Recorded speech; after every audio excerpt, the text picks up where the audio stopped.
சார்ந்தவர்களை சந்திப்பது சுவையானது மட்டுமல்ல, பயனுள்ளதும் கூட. அந்த வகையில் இன்றைய சிறப்பு விருந்தினருடன் ரமேஷ் பிரபா கலந்துரையாடுவதை பார்ப்போமா?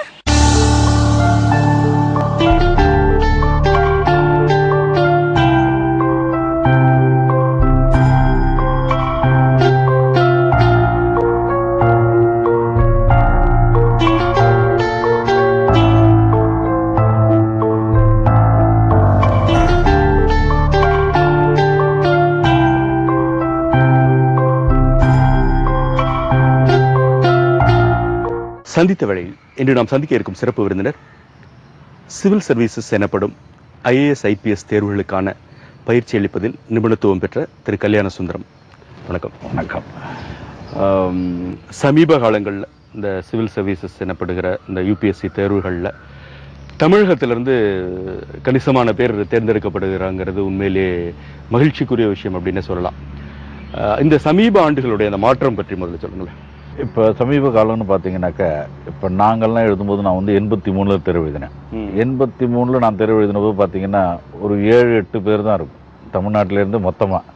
அந்த 7-8 பேர்லேயும் ஒரு 4 பேர் டெல்லி பேஸ்டாக இருப்பாங்க.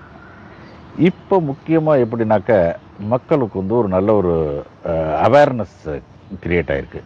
அது வந்து இப்போ பார்த்தீங்கன்னா ஒரு 7-8 பேர்லேருந்து 124 பேர்னு பத்திரிகை குறிப்பு சொல்கிறது இந்த வருடம்னா, இது வந்து ஒரு மகிழ்ச்சி தரக்கூடிய ஒரு இது. அரசாங்கத்தில் ஊக்குவிக்கிறதுக்கு நிறைய அவங்க பண்ணுறாங்க. கவர்மெண்ட்லேயே ஒரு சென்டர் அண்ணா நகரில் வச்சுருக்காங்க. இதை தவிர வந்து கல்லூரிகள் என்ன பண்ணுறாங்க, UGCயிலேருந்து ஃபண்ட்ஸ் கொடுத்து அவங்களுக்கு பிற்பட்ட மாணவர்களுக்கு, சிறுபான்மையினருக்கு அண்ட் OBC இவங்களுக்கெல்லாம் வந்து UGCயிலேருந்து ஃபண்ட்ஸ் கொடுத்து கல்லூரி வகுப்புகள் முடிந்ததுக்கப்புறம் பாடங்கள் இந்த சிவில் சர்வீஸ்க்கு பர்டிகுலர்லி வேலைவாய்ப்புகளுக்கு போகணும் அப்படிங்கிறதுக்காக civil service, TNPSC career oriented programme பண்ணணும்னு பண்ணுறாங்க. இதனால தான் அவேர்னஸ்ங்கிறது கொஞ்சம் அதிகம். இப்போ பார்த்தீங்கன்னா எனக்கே வந்து விருப்ப ஓய்வு பெற்றதுக்கப்புறம் ஒரு வியக்கத்தக்க இதுவாக இருந்தது. நான் வந்து இதை தொடங்கணும் அப்படிங்கும்போது கவுன்சிலிங் கொடுத்துட்டு இருந்தபோது ஒரு 15-20 மாணவர்கள் வந்து வெற்றி பெற்றாங்க. அப்போ தான் வந்து இந்த மாதிரி ஒரு பயிற்சி நிறுவனம் தொடங்கணுங்கிற ஒரு இது வந்தது. அப்போ நான் நினைத்தேன் வந்து இப்போ வந்து பன்னாட்டு நிறுவனங்கள் வந்திருக்கு, சாஃப்ட்வேர் கம்பெனி வந்திருக்கு, அரசாங்கத்தில் கொடுக்குற ஊதியங்கிறது இந்த அளவுக்கு இருக்காதே, பட் இருப்பாங்களா, மாணவர்கள் வருவார்களா இதற்கு அரசாங்கத்தினுங்க. ஆனால் வியக்கத்தக்க இது பார்த்தீங்கன்னாக்கா, பல பேர் இதை விட 2 மடங்கு சம்பளம் வாங்கக்கூடியவர்கள் இன்றைக்கு இதை வந்து ஒரு சிறப்பாக கருதி வராங்க. ஐஐடியிலேருந்து படித்த மாணவர்கள். இப்போ எல்லா காலகட்டத்திலையும் பொதுவான ஒரு கருத்து சொல்லப்படுறது வந்து, ஐயோ இந்த சிவில் சர்வீஸ்லாம் ரொம்ப கஷ்டம், IAS IPSலாம் கஷ்டம், இதனாலேயே பாதி பேர் அதை முயற்சி பண்ணாமே போயிடுறது உண்டு. அதனால் உண்மை நிலவரம் என்ன, அதை பற்றி சொல்லுங்கள். உண்மை நிலவரம்னு பார்த்தீங்கன்னா, இந்த சிவில் சர்வீஸ்ன்னு பார்க்கும்போது இது நீங்கள் சொல்கிறபடி இந்த கருத்து வந்து இதனாலேயே பாதி பேர் போகிறது கிடையாது. இதுக்கு வந்து ஒரு முக்கியமாக வந்து ஒரு நல்ல ஒரு இது தேவை, மக்களுக்கு புரியும்படியாக மாணவர்களுக்கு.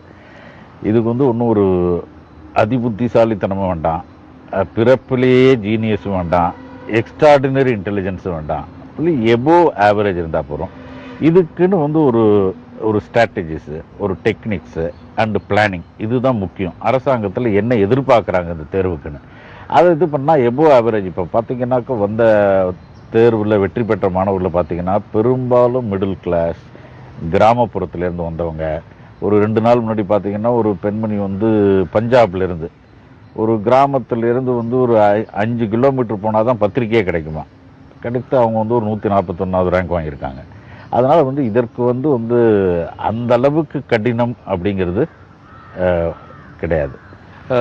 இப்போ இன்னொரு கருத்து வந்து, இதில் வந்து இந்த பாடம் எடுத்தா ஈஸி, அந்த பாடம் எடுத்தா ஈஸி, +2லேருந்தே இந்த டிகிரி நான் படித்தா இதுக்காக, அது மாதிரிலாம் எதாவது இருக்கான்னு.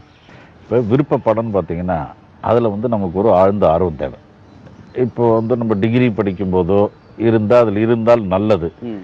பட் மார்க்குகள் வரதை பார்த்தீங்கன்னா உங்களுக்கு தேர்ச்சியில் இந்த பாடம் தானும் இல்லை, மெடிசன் எடுத்தவர்களும் படிக்கிறார்கள், அக்ரிகல்ச்சர் எடுத்தவங்களும் அதே மார்க் வாங்குறாங்க.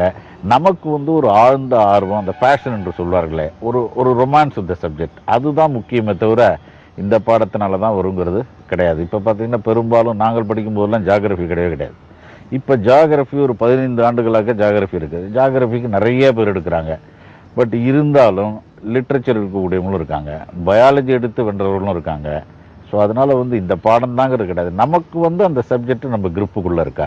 ஏன்னா வந்து விருப்ப பாடங்கிறது ரொம்ப முக்கியம். பொது அறிவை பொறுத்த வரைக்கும் மார்க்குகளை வந்து நிச்சயமாக சொல்ல முடியாது. ஏன்னா வந்து இந்த அன்றாட நிகழ்ச்சிகள்லாம் கேட்குறாங்க, அன்றாட நடவடிக்கைகள், அதாவது தேச நடவடிக்கைகள், பன்னாட்டு நடவடிக்கைகள், அதில் வந்து நமக்கு வந்து இந்த மதிப்பெண்கள் கிடைக்கும்னு சொல்ல முடியாது. இதே இது விருப்ப பாடத்தை எடுக்கும்போது என்னன்னாக்கா உங்களுக்கு வந்து சப்ஜெக்ட் வந்து சிலபஸ் இஸ் லிமிட்டட். ஸோ அந்த சிலபஸில் நம்ம ஸ்ட்ராங்காக இருந்தோம்னாக்கா நமக்கு அடுத்தவர்களை விட இது என்ன போட்டித் தேர்வுங்கும் போது நம்ம இன்னும் முன்னாடி நிற்கணும். அதுக்கு ஒரு நல்ல ஒரு இது. சரி, நம்ம மற்ற விஷயங்களை விரிவாக பேசுறதுக்கு முன்னால் இந்த சிவில் சர்வீசஸ் தேர்வுகளுக்கான தகுதி என்ன, எப்போ விண்ணப்பிக்கலாம், இதுக்கான வழிமுறைகள் என்ன, இதையே கொஞ்சம் நல்லா விரிவாக சொல்லுங்களேன். அவங்க மினிமம் ஏஜ் வந்து 21. இது வந்து ஒரு 3 கட்ட தேர்வு வச்சுருக்காங்க. முதல்ல வந்து டிசம்பர் மாதம் வந்து ஆண்டுதோறும் டிசம்பரில் இதுக்கு வந்து விண்ணப்பிக்கிறதுக்கு விளம்பரம் வரும். விளம்பரம் வந்ததுக்கப்புறம் ஒரு மாதம் தான் டைம் கொடுப்பாங்க. ஒரு மாதத்துக்குள்ளே மே மாதம் வந்து ப்ரிலிமினரி எக்ஸாம், அக்டோபர் நவம்பரில் முதன்மை தேர்வு, அதுக்கப்புறம் வந்து இன்டர்வியூ நேர்முக தேர்வு வந்து மார்ச் ஏப்ரலில். அந்த ப்ரிலிமினரி எக்ஸாம் ஆரம்பிக்கிறதுக்கு முன்னாடியே ஃபுல் ரிசல்ட் வந்துடும். ஸோ அதோட வெற்றி பெறாத மாணவர்கள் எகெயின் எழுதலாம். இதில் பார்த்தீங்கன்னாக்கா August 1 cut off date, minimum 21. So general கேண்டிடேட்டுக்கு 30, 4 முறை எழுதலாம் அவங்க மொத்தமாக. அண்ட் ஓபிசி கேண்டிடேட் பார்த்தீங்கன்னா 33, 7 முறை எழுதலாம். அண்ட் ஆதி திராவிடர்கள் பழங்குடியினருக்கு 35, 21லேருந்து எவ்வளவோ மேக்சிமம் எதிர்வே. ஸோ இதுதான் வந்து தகுதி அடிப்படைங்கிறது. ஆனால் ஓராண்டு காலம் இதுக்கு வந்து கல்வி தகுதி சொல்லி, கல்வி தகுதி பார்த்தீங்கன்னாக்கா ஒரு மினிமம் கிராஜுவேட், அது அரசாங்கத்தால் அங்கீகரிக்கப்பட்டதாக இருக்கணும். எந்த பல்கலைக்கழகமாக இருந்தாலும் அரசாங்கத்தால் அங்கீகரிக்கப்பட்டு. சில பேர் வந்து அயல் நாட்டில் படிச்சுட்டு கேட்பாங்க நான் தகுதி உள்ளவனா அப்படின்னு. அதுக்கு வந்து நம்ம இதில் வந்து டெல்லியில் வந்து ஒரு இந்தியன் யூனிவர்சிட்டிஸ் அசோசியேஷன் வச்சுருக்காங்க. அந்த பல்கலைக்கழகம் இதில் வந்து பதிவு பண்ணியிருந்தாங்கன்னா அதுவும் ரெக்கக்னைஸ்டு. இந்த முதன்மை இந்த ப்ரிலிமினரி எக்ஸாமினேஷன் இருக்குல்ல, அது எப்படி இருக்குங்கிறத பற்றி சொல்லுங்கள். ப்ரிலிமினரி எக்ஸாம்னு பார்த்தீங்கன்னாக்கா இது வந்து ஒரு ஜென்ரல் ஸ்டடீஸ் ஒரு பேப்பர், இன்னொன்று விருப்ப பாடம் வச்சுருந்தாங்க. பட் விருப்ப பாடம் இந்த வருடத்தோட இந்த 23 மே நடக்குது, இந்த வருடத்தோட வந்து அதை எடுத்துடுறாங்க. விருப்ப பாடத்தை எடுத்துட்டு அதற்கு பதிலாக வந்து ஒரு ஆப்டிடியூட் டெஸ்ட்டுன்னு, எத்திக்ஸ், மாரல்ஸ் அப்படின்னு. ஸோ ஜென்ரல் ஸ்டடீஸ்னு பார்த்தீங்கன்னாக்கா 150 கேள்விகள், 150 மார்க்கு, 0.33 விழுக்காடு வந்து நெகட்டிவ் மார்க்கிங். ஒரு தவறாக செஞ்சால் அதுக்கு வந்து நெகட்டிவ் மார்க்கிங்க. இதில் இந்த 150 கேள்விகள் பார்த்தீங்கன்னா பெரும்பாலும் ஒரு 20 கேள்விகள் நவீன இந்தியாவில் இருக்கும். நவீன இந்தியா பெரும்பாலும் இதுக்கு தேவை என்னன்னாக்கா நம்ம நாட்டை பற்றி ஒரு ஆழ்ந்த ஆர்வம் தேவை. எல்லாமே வந்து நம்ம நாட்டை பொது அறிவை பொறுத்த வரைக்கும் நம்ம நாட்டை மையம் கொண்டது தான். நம்மளுடைய நாட்டினுடைய வளர்ச்சி திட்டங்கள், பொருளாதார திட்டங்கள், இதில் இருந்து ஒரு 20 கேள்வி. அதாவது நேரு பிரதமராக இருந்ததுலேருந்து இப்போ இருக்கக்கூடிய பிரதமர் இருக்கிற வரைக்கும் நம்மளுடைய 5 ஆண்டு திட்டங்கள், நம்மளுடைய வங்கிகள், நம்மளுடைய தொழில்துறை, நம்மளுடைய இது agriculture, international trade, infrastructure, population, இதை மையம் கொண்ட கேள்விகள். இதை தவிர வந்து ஒரு 25 கேள்விகள் வந்து ஜாகிரஃபியில் இருந்தது. பேசிக் சயின்ஸ், அதாவது வந்து ஒரு எவ்ரிடே சயின்ஸ், ஒரு கெமிஸ்ட்ரியோ ஃபிசிக்ஸோ ஒரு எம்எஸ்சி லெவலுக்கு அந்த மாதிரி கிடையாது, எவ்ரிடே சயின்ஸ். இதை தவிர பார்த்தீங்கன்னா 50 கேள்விகள் பார்த்தீங்கன்னா அன்றாட நடவடிக்கையில் இருந்தான். பெரும்பாலும் வந்து அதனால பத்திரிகைகளை படிச்சுட்டு இருந்தாலே வந்து ஒரு 50 to 60% ப்ராப்ளம் பொது அறிவை பொறுத்த வரைக்கும் சால்வ் ஆகிடும் மெயின் எக்ஸாமுக்கும். ஸோ இப்போ வரக்கூடிய இந்த அடுத்த பேப்பர், இந்த விருப்ப பாடத்துக்கு பதிலாக போட்டிருக்க பேப்பருக்கு இன்னும் வந்து அரசாங்கத்தில் யூபிஎஸ்சியிலேருந்து மத்திய தேர்வாணையத்திலேருந்து ஃபுல் சிலபஸ் கொடுக்கல. அது வந்து ஃபுல் டீட்டெயில்ஸ் என்னவா இருக்கும் அப்படிங்கிறது இன்னும் வரல. வந்துடும், ஒரு 15-20 நாளுக்குள்ளே வந்துடும். அதுக்கு பிறகு மெயின் எக்ஸாமினேஷன் பற்றி, மெயின் எக்ஸாமினேஷனில் 2 ஜெனரல் ஸ்டடீஸ் பேப்பர் பொது அறிவுக்கு, 2 வந்து விருப்ப பாடம், 2 பேப்பர். இது தவிர வந்து எஸ்ஏ ஒரு பேப்பர், அதுக்கு 200 மதிப்பெண்கள். மொத்தமாக அது முடிந்ததுக்கப்புறம் 2000 மதிப்பெண்கள், 300 மார்க் ஒரு ஆளுக்கும், 300 மார்க் வந்து நேர்முக தேர்வுக்கு. மொத்தம் இந்த 2300ல் நம்ம வந்து எந்த இடத்த பிடிக்கிறோம் அப்படிங்கிறது தான். ஒரு 900 வேக்கன்சினாக்க இந்த போட்டித் தேர்வில் நம்ம எந்த இடத்துக்கு வரோம் அப்படிதான் முக்கியமானது. இப்போ இந்த பேட்டர்ன் எப்படி இருக்கும்? இப்போ நம்ம வந்து எஸ்ஏ மாதிரி எழுதுறதோ, மல்டிபிள் சாய்ஸ் இந்த மாதிரிலாம் இருக்குது, ஒவ்வொரு தேர்வும் என்ன மாதிரி பேட்டர்னில் இருக்குங்கிறது சொல்லுங்கள். பேட்டர்ன் பார்த்தீங்கன்னாக்கா ஜென்ரல் ஸ்டடீஸை பொறுத்த வரைக்கும் ஒரு காலகட்டங்களில் வந்து மெயினாக ஒரு 300, 300 வேர்ட்ஸு, 350 வேர்ட்ஸ் அது மாதிரி வச்சுருந்தாங்க. இப்போ வந்து என்ன பண்ணிட்டாங்கன்னா குறுகி சின்ன இது 50 வார்த்தைகள், 100 வார்த்தைகள். அதே மாதிரி விருப்ப பாடங்கள்லையும் பார்த்தீங்கன்னாக்கா ஒரு காலகட்டங்கள் என்ன பண்ணலாம், இப்போ நாங்கள்லாம் தேர்வு எழுதும்போது என்ன பண்ணலான்னா சில போர்ஷன்ஸை வந்து ஒரு விஞ்ஞான ரீதியாக நம்ம வந்து விட்டுடலாம். விட்டுட்டு படிக்கலாம். இப்போ அப்படி கிடையாது. ஏன்னாக்க வந்து எஸ்ஏயை குறைச்சிவிட்டு பகுதியாக கேட்கறதுனால 100 வேர்ட்ஸாக கேட்கறதுனால எந்த பகுதியிலேருந்து ஃபுல்லாக கேட்டுறாங்க. ஸோ அதற்காக மாணவன் வந்து இப்போ என்ன பண்ணணும், ஃபுல்லாக எல்லாத்தையும் படிக்கக்கூடிய, ஏன்னா போட்டிகள் ஒரு காலகட்டங்களில் 100 லட்சம் பேர் எழுதினாங்க, இப்போ 4 லட்சம் பேர் விண்ணப்பிக்கிறாங்க. அதனால தான் முக்கியமானது. ஸோ இந்த 300 மார்க்குகளில் பார்த்தீங்கன்னாக்கா மெயின்லி கேட்கக்கூடியது எப்படின்னாக்க பொது அறிவை பொறுத்த வரைக்கும் அன்றாட நடவடிக்கையில் தான் நிறைய கேள்விகள். அண்ட் நம்ம இந்திய சட்டத்திலிருந்து சில சட்ட சீர்திருத்தங்கள், சட்டத்தில் வர அதிலிருந்து சில கேள்விகள், அதை தவிர நிகழ்வுகள், இன்டர்நேஷ்னல் மீட்டு நடக்கிறது, அதிலிருந்து என்னது, இப்போ அணுசக்தி ஒப்பந்தம் நடந்ததுன்னா அதை பற்றி, சார்க் மாநாட்டை பற்றி, இதை மாதிரி கேள்விகள்லாம் தான் நிறைய. அந்த ப்ரிலிமினரி வந்து எப்படி மல்டிபிள் சாய்ஸா இல்லை அது ப்ரிலிமினரி மல்டிபிள் சாய்ஸ். இது வந்து டிஸ்கிரிப்டிவ் டைப். முக்கியமாக என்னென்னா இந்த ப்ரெசன்டேஷன் ஸ்கில்ஸ் தான் ரொம்ப முக்கியம். எப்படி மெயின் எக்ஸாமுக்கு என்ன, ப்ரிலிமினரி எக்ஸாம் பொறுத்த வரைக்கும் அப்ஜெக்டிவ் டைப்னா, அதாவது நம்ம வந்து ஒரு 3 கட்டமாக நல்ல ஒரு ஸ்ட்ராட்டஜி பண்ணிக்கணும். ப்ரிலிமினரி எக்ஸாம் பொறுத்த வரைக்கும் இது வந்து அப்ஜெக்டிவ் டைப்ங்கிறனால மேக்ஸிமம் ப்ராக்டிஸ் தேவை. அது தேர்வுக்கு போகும்போது நம்ம பார்க்கும்போது இந்த 4 விடைகளில் நம்மளுடைய கண்கள் வந்து முதல்ல கரெக்டான விடைக்கு போகணும். 2ஆவதோ 3ஆவதான் நம்ம சிந்திக்க ஆரம்பிச்சோம்னாக்க அது இன்வேரியபிளி ராங்காக தான் இருக்கும். அதுக்கு தகுந்த பயிற்சிகள் நமக்கு தேவை. Maximum working out objective type. இது மெயின் எக்ஸாமுக்கு போனீங்கன்னாக்க டிஸ்கிரிப்டிவ் டைப்ங்கிறதுனால ப்ரெசன்டேஷன் ஸ்கில்ஸ், நம்ம எப்படி ஆரம்பிக்கிறோம், எப்படி முடிக்கிறோம், நடுப்புற வந்து நம்மள்ட்ட வந்து ஃபேக்சுவலாகவும் இருக்கணும். சிலது தெரியாட்டி கூட சிலது வந்து ஃபேக்சுவல் டீட்டெயில்ஸு சப்ஜெக்ட்டுக்கும் சரி ஜெனரல் ஸ்டடீஸ்க்கும் அதுதான் ரொம்ப முக்கியம். அது கொடுக்கும்போது வந்து இந்த சில சப்ஜெக்ட் பார்த்தீங்கன்னா இப்போ இந்த சோஷியாலஜி, பொலிட்டிக்கல் சயின்ஸ், சைக்காலஜி, இதெல்லாம் வந்து ஒரு லாங்குவேஜ் கமாண்ட் இருந்தால் அது ஒரு நல்லது. மீதி ஜியாகிரஃபி போன்றதெல்லாம் வந்து ஒன்லி ஃபேக்ட் ஓரியன்ட். அதுக்கு வந்து அந்தளவுக்கு ஆங்கில இதுங்கிறதோ அல்லது கமாண்ட் ஓவர் த லாங்குவேஜ் தேவை கிடையாது. இப்போ ஆனால் உங்களுக்கு வந்து தாய்மொழியிலையும் எழுதலாம், நேர்முக தேர்வும் தாய்மொழியிலும் கொடுக்கலாம், அதனால பிரச்சனைகள் கிடையாது. தமிழில் எழுதுறது சிறந்தது, ஆங்கிலத்தில் எழுதுறது சிறந்தது? அவங்க நமக்கு எந்த இது நமக்கு பிடித்தமாக இருக்கோ அதில் எழுதுறது சிறந்தது. ஏன்னா ப்ரிலிமினரி பொறுத்த வரைக்கும் சாய்ஸ் கிடையாது, ஆங்கிலத்தில் தான். ஏன்னா அது வந்து டிக் தான் பண்ணணும் அப்ஜெக்டிவ் டைப்ங்கிறதுனால. மெயின் எக்ஸாம் பொறுத்த வரைக்கும் நமக்கு வந்து பண்றதா இருந்தா கூட கேள்வி தமிழ்லயும் இருக்குமா இல்ல கேள்வி ஆங்கிலத்தில் மாத்திரம் அது ஒன்று தான் ப்ரிலிமினரி எக்ஸாமுக்கு. ஸோ பட் பெரும்பாலும் வந்து அந்த மாதிரி ஹிந்தி மீடியம்லயோ தமிழ் மீடியம்லயோ எடுத்தவங்களும் வெற்றி பெற்றிருக்காங்க. அதில் ஒன்றும் புரியாத அளவுக்கு இதாக இருக்காது, புரியாத அளவுக்கு கிடையாது. இல்லாட்டி ஒரு பேப்பர் தமிழ் லிட்ரேச்சர் எடுத்துடுறாங்க மெயின் எக்ஸாம்ல. தமிழ் பேர்ல ஒரு ஆர்வம் உள்ளவங்க நிறைய பேர், தமிழ் இலக்கியம் எடுத்து படித்தவங்க நிறைய பேர் இருக்காங்க.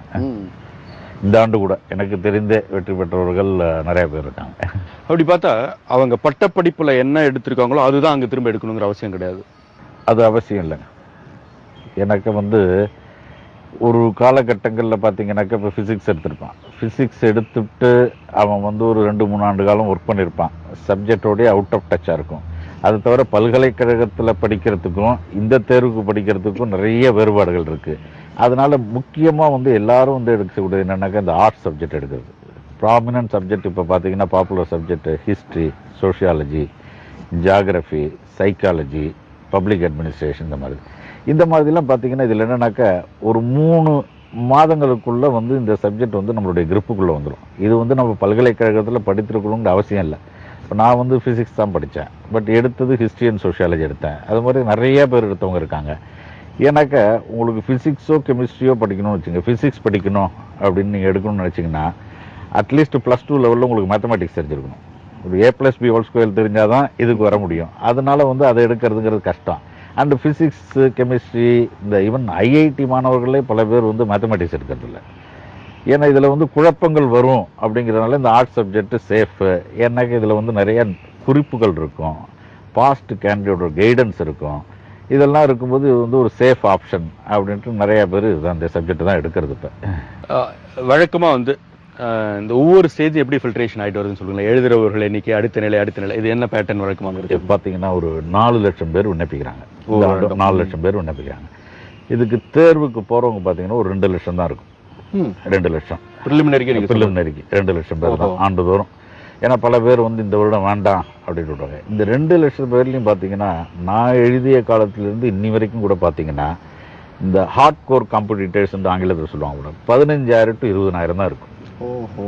ஒன்லி இந்த கடைசி மேரத்தான் ரேஸ் மாதிரி தான் எல்லாரும் கிளம்புவாங்க. அந்த கடைசி வரைக்கும் நிற்கக்கூடியவங்க பார்த்தீங்கன்னா ஒரு 20,000 பேர். இதில் வந்து அவங்க வந்து ஒரு 12,000 பேர் செலக்ட் பண்ணுறாங்க மெயின் எக்ஸாமுக்கு. 12,000 பேர் இடஒதுக்கீடெல்லாம் வச்சு 12,000 பேர் முழுக்க. இந்த 12,000 பேர்லேருந்து இப்போ 900 வேக்கன்சின்னு வச்சுங்க. ஒரு காலகட்டங்களில் 4ஆம் படிக்கும்போது என்ன பண்ணாங்கன்னா 1:1 கூப்பிட்டு இருந்தாங்க நேர்முக தேர்வுக்கு. 900னா 1800 பேரை.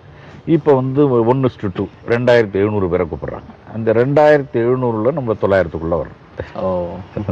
அப்போ வந்து மெயின் எக்ஸாமினேஷன்ல பிரமாதமா பண்ணி கூட இன்டர்வியூல சரியா இல்லாம சில பேருக்கு ஆகக்கூடிய வாய்ப்புகள் இருக்கு. அப்படி இன்டர்வியூல என்ன இருக்கும்?